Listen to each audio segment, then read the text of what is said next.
Poor sperm quality is a major reason for infertility these days.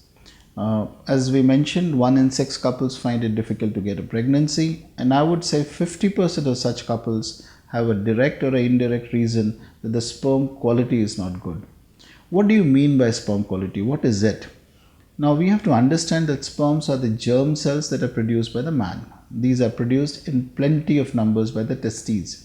About 100 million sperms are produced every day, and they take around 2 months time to mature inside the testes.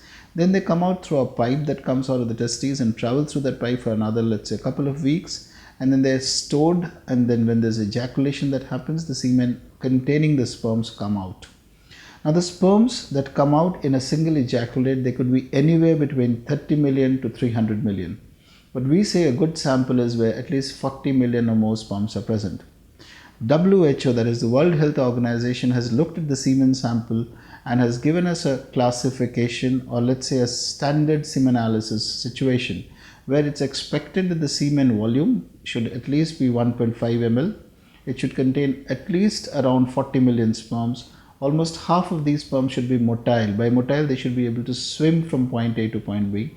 And at least 4% of these sperms should look healthy in the microscope. So that is broadly the definition of a good semen sample.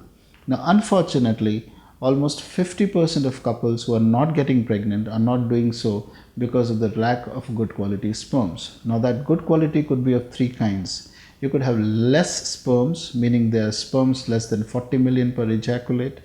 The sperms may be adequate in number, but they could be non-motile, that is, they're not swimming in adequate numbers, so they cannot swim all the way from the vagina to the tube.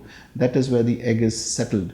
Or they could not be looking good, they're functionally not healthy. So accordingly, oligospermia is where you have less number of sperms, less than 40 million per ejaculate.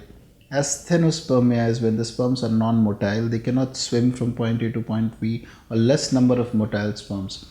And teratozoospermia is where the sperms are defective looking. They don't look healthy and maybe functionally that they're not healthy.